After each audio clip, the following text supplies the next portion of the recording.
So Milbury, anyway, these guys are talking. All of a sudden, I hear these footsteps coming in from the adjoining room, and it's Mike Milbury. And he walks into the room, and he's kind of has an air of authority about him. And he throws down his papers, whatever it was, scouting book on the table.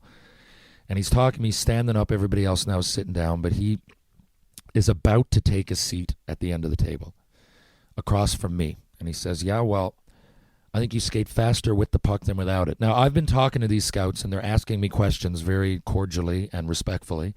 And he walks in, and he just starts talking. Like, you skate faster with the puck than without it. Like some bully in grade 8, and I'm in grade 6 or something. I'm going, oh, yeah, I guess. Okay.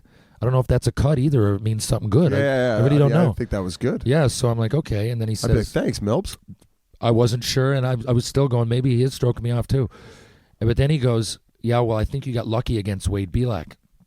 There's a fight on YouTube, I fight Belak, and we only played him twice that year, and it was like Jerry Seinfeld, like when he races and he doesn't want to do it ever again because he won the race. I didn't want to fight Belak again. I fought him once, and it was a great fight, and it was talked about, and of course I don't have a death wish. So he says, if you fight him 10 times, you're going to lose 9 of them. That was lucky. Not that I beat him, but we had a good one. And I said, okay, but I didn't, and we had a good fight. And he said, it's a good thing Damon Lankow played with you all year. You wouldn't have had all those points. And I said, well, it's a good thing he fucking played with me. He wouldn't have had all those points. We both improved this year. So you're going back and forth? We're going back and forth, and now it's getting like he's cutting me up and I'm cutting him up, and there's no punchline. Like, this isn't a joke anymore. So he says, okay, tough guy. He said, I'm going to give you a scenario. He said, you're in Tri-Cities, and you and that Lankow kid, I think he called us hoodlums. He said, you and that Lankow kid have been out, and you're having a good time, and you bring some girls back, and all of a sudden you break off with your girl and you go to her house. It's 10 to 11, but it's a 10-minute drive home, and curfew's at 11. But she spreads her legs and says, fuck me, Terry. He says, what do you do? I thought about it. I'm like, well, 10-minute drive home. I'm doing the math. 10-minute drive home. And you're not a math guy. No. But I'm thinking about like what I actually would do, and I'm looking at myself going, 10-minute drive home, curfew's at 11. Girl wants to fuck me. Jesus Christ. Okay. So I go, I take a sip of my water that's sitting there, and I call him Mr. Milbury to this point. I said, well, Mike. I said, I fuck her for 5 minutes and then I speed home. So he says, get the fuck out of my office. And the other scouts are like, some guys are putting their head down and they want to not laugh, but they're trying, and I know what's going on. I'm like, that was a fucking great answer. But when I turn around and I look up, the door opens, but it's Phil Esposito. So Phil Esposito's been standing there. I forget that they've played with Boston Bruins, I guess, in the late 70s. I kind of forget all of that.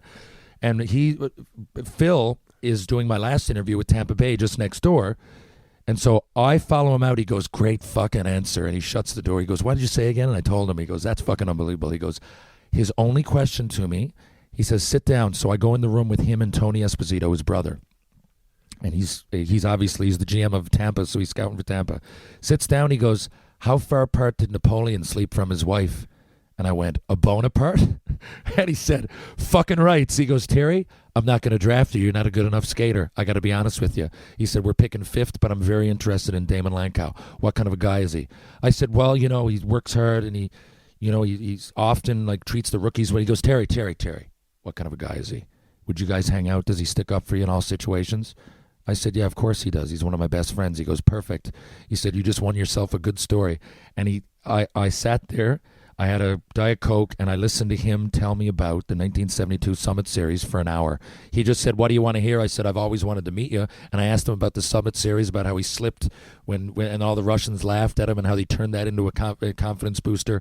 I swear to you, I was interviewing him for an hour, and then he let me go, and he said, perfect. And they ended up taking Damon Lankow at number 5 the next day. Get the fuck out of here. Yeah, true enough.